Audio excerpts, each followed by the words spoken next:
Hello everyone and welcome back to another video. The subject of today is going to be how to properly connect different Linux distributions to a free IPA realm. And when I'm talking about different distributions, I mean distributions based on Debian, example being Ubuntu that you guys are seeing on your screen right now. Another example would be RHEL, Red Hat Enterprise Linux, which is Fedora, CentOS, and other distributions based on RHEL. And last but not least, it would be Arch, such as CachyOS and Manjaro. However, for Arch-based distributions, this is going to be something that's going to be a little further down the line, not in the next 5 or 10 videos, probably not, because there's still a lot of errors and hiccups that I am trying to work around that I still don't like how they are, but it is what it is. So currently, what you guys are observing is a fresh installation of Ubuntu 24.04.3 Long-Term Support Edition. And the reason why I have chosen Ubuntu FTS is because there are additional hardenings with Ubuntu Pro.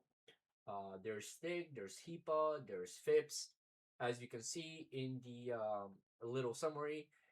And all these compliance and hardening policies that are applied to the machine, thanks to the Ubuntu Pro description, are perfect for a secure or enterprise environment.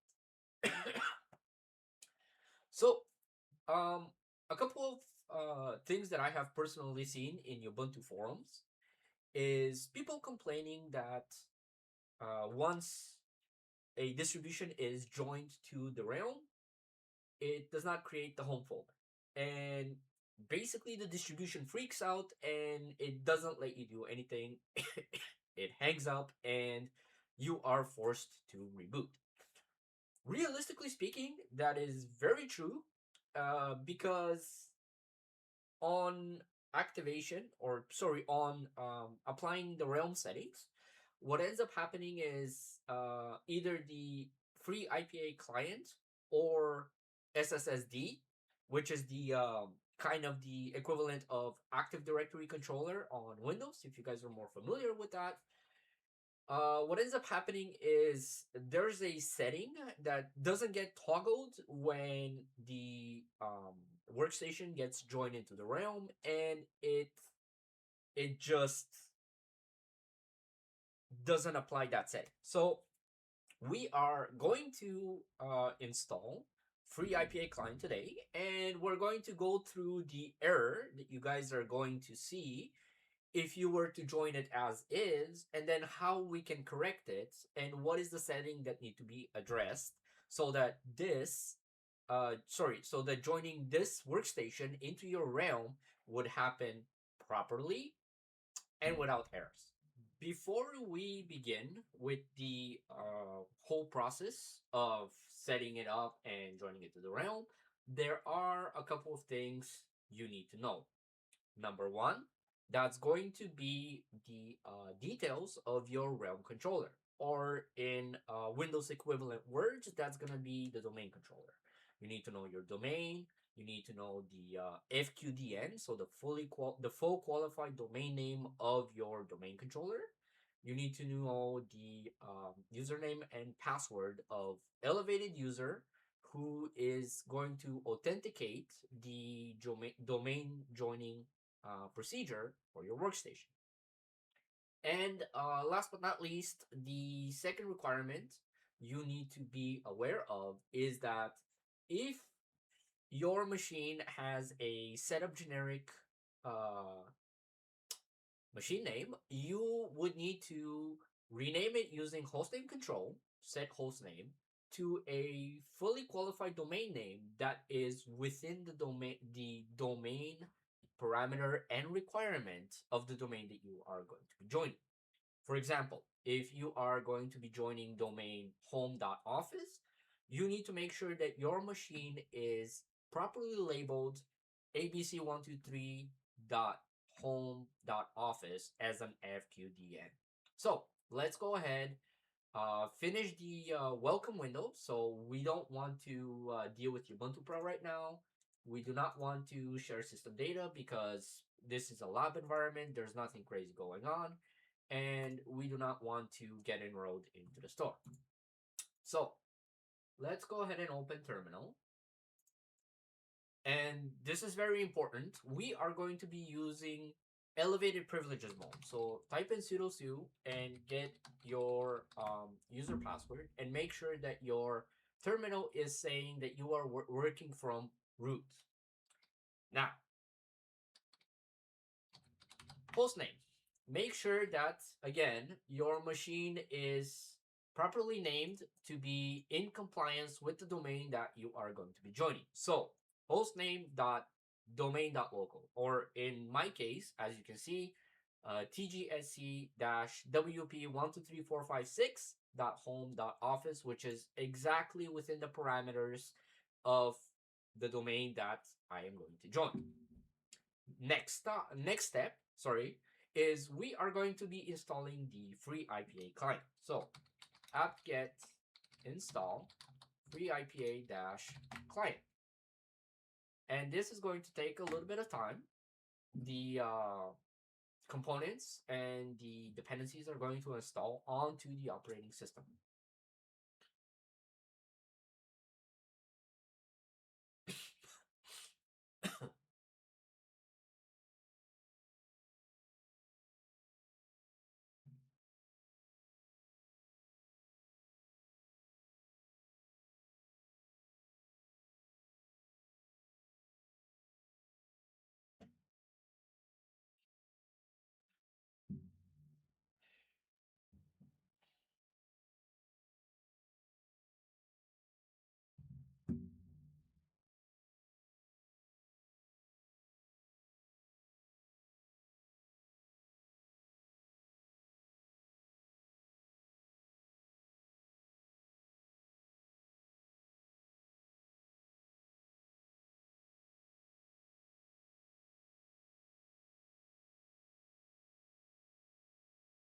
Now that FreeIPA has finished installing, remain into the elevated privileges account, and we are going to start the process of Realm joining our workstation. So type in, my apologies, type in IPA-client-install and follow the process. Now, ideally, you would want to have a network time protocol server. Usually, that would be your router. I believe your router would be a Stratum 1 in your network, and every secondary machine would be a Stratum 2. Within I guess, a more protected or a more secure environment, you want to have as close to as Stratum 0 as you want, or at the very least, as close to as Stratum 1 as you can get it. But if you do not have that ability, just make sure that you can get it as close to Stratum 0 as you can. So if you are able to set it up with a free NTP, you can go ahead and do so in this setting. But because this is a lab environment, we are going to go with the default value, which is null. So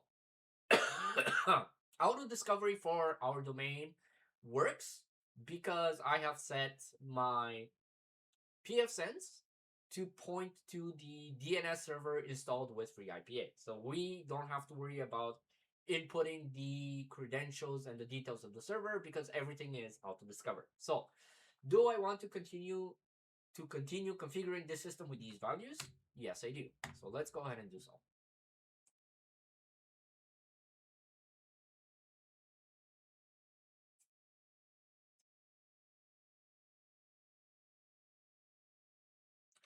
And this is the authorized user that we were talking about just a little bit earlier. This is in parentheses, this is going to be the administrator account or the admin account that you created with FreeIPA when you were setting up FreeIPA on your servers. If you need to have a refresher on how to set up FreeIPA, go back into one of the previous videos. I believe the video was named Third Time Installing FreeIPA is the Charm. So in my case, it is admin, and I believe in your case it would be admin 2, as it is the default elevated privileges user for the realm controller. And go ahead and put in the password. Now, please notice how when it asked me for the user, I only put the username and not the whole lengthy username at domain.local, because it picks up with the domain. So as soon as you put in the password, go ahead and press enter. And if everything is good, oh, right, okay, so I forgot that this was already joined. I just need to rework it. But if everything was properly done, then you would be okay with this. So let me just join this host real quick.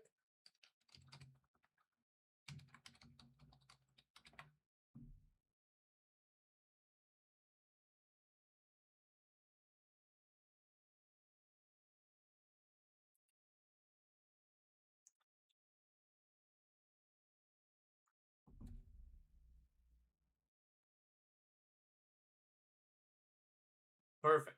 Okay, so once you get the successful message, let's go ahead, log out of the local user that's onto the system, and go ahead and log in with our domain user. Or, sorry, our realm user. I do apologize. I am going to be interchanging domain and realm a lot because, realistically speaking, they signify the same thing. It's just the base that they're on. So, I already have a networked user. That's bob.burger. And if I remember correctly, that is the password.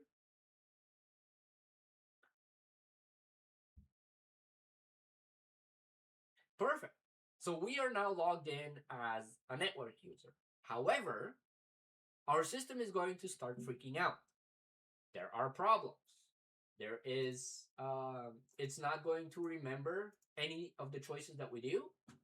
And if we try to open files, it is going to go crazy and say that the home directory is not created, and we need to check spelling and try again. So this is a very common mistake, and the reason why this mistake happens is because both FreeIPA client, when installing and enrolling the machine, and SSSD, again when enrolling the machine into a realm or a domain for that matter, because it's interchangeable with the Windows environment. What ends up happening is there's a setting that's supposed to get toggled in your PAM authentication module. And as you can see, the machine is just gonna keep going crazy. There's a setting that needs to be toggled in your PAM authentication module, but it doesn't. And this is logged as a bug onto the Ubuntu sorry, onto the Ubuntu forums, and there is a bug tracker for it. And this is probably something that's going to be corrected into future updates of FreeIPA and SSSD. But for now, it is something that we need to manually toggle. So go ahead and go back into your local user, and we need to get back into terminal with sudo privileges. And we are going to change the setting that needs to be toggled. We're going to change it manually. And then we are going to observe the results. So sudo su, enter the password. And then the command that we want to enter is pam auth update. Now, this is going to be a text control interface, and we are just going to have a look at the different options. So SSSD requiring an optional authentication for smart cards. So if you have that, fingerprint authentication, SSS, and then as you guys can see, create home directory on login is not toggled on. So go ahead and press space or enter, I believe. Whoops. Let me just make sure that that was perfect. So press space to toggle your option, tab to select OK,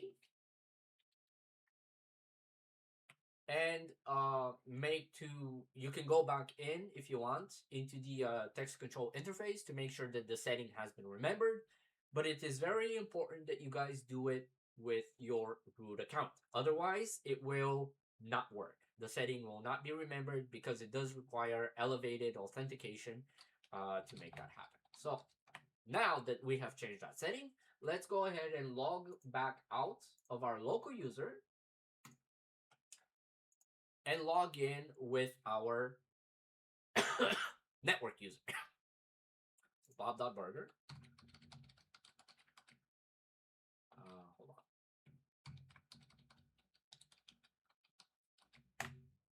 And as you can see, we now have a little pop-up that says creating directory home slash whatever the name of our network user is. And now let's go ahead and go through the process. No, we want to skip that. We do not want to send any data.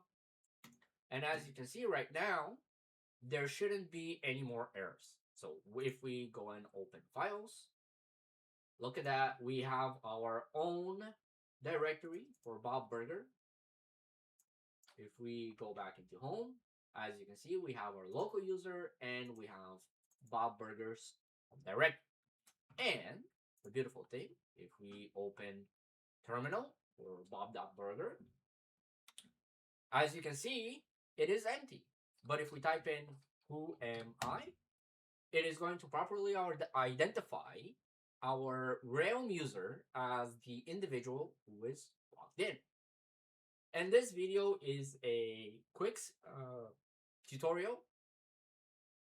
Oh yeah, okay. Usually if it gives you this is a Python error. This is something that I am still working on how to figure out. This is something that I'm still working out on figuring out how to resolve these problems for Python. But yeah, they're gonna be a little annoying for now anyways. And again, this is just main.py.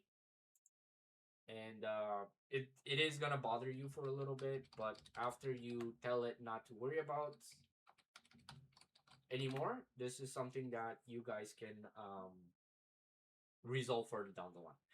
And that's pretty much it. You are now logged in as a domain user inside your realm, and you can control policies. You can control password strength or password requirements. My apologies, and a bunch of other things. It's pretty much as you. I don't want to say the equivalent of an Active Directory because in the Windows ecosystem, just everything is so deeply interconnected, and you could basically control a computer's registry through Active Directory and group policy object and group policy control. Whereas with Linux, it's not as involved just yet. I sincerely hope that there's going to be a better control, or sorry, a better way to control computers that are joined into a realm. But for now, this is what we have to content ourselves with, and it works. It works. If I want to enable two-factor authentication and additional controls, it is all doable under the FreeIPA. It's just more in-depth things like registry control or the equivalent of registry control. You are not able to do so. Now, that being said, thank you for having a look at the tutorial to properly join Debian Based Distributions. The next video that I'm going to be putting out is going to be for RHEL distributions. That's a little bit more involved, but once you get the hang of it, you will be fairly aware on how to do it, so that you don't have to worry about how to do it. As for Arch-based systems, it is again something that's in the work, but I'm not going to be putting it out in the next maybe 5 to 10 videos, simply because there are a couple of bugs that I want to work out. And once I do, primarily as you saw with the main.py Python script, I want to make sure that I can properly resolve all bugs and errors before I release the video, even though sorry, even though it's going to take me a little bit of time. Once I do resolve it and I do know how to solve it, I will release a video to show you guys how to do it. That being said, thank you very much for watching this video. Happy New Year's, happy holidays, happy and pleasant 2026 to all of you that are watching on my channel. I wish you all the best, health, love, prosperity in your life. And if you like the video, please like, subscribe. If you didn't like the video, thumbs down. Leave me a comment. Tell me what I'm doing wrong, and I will try to fix it. Again, thank you very much for watching. Happy New Year 2026. I will see you all in the next one.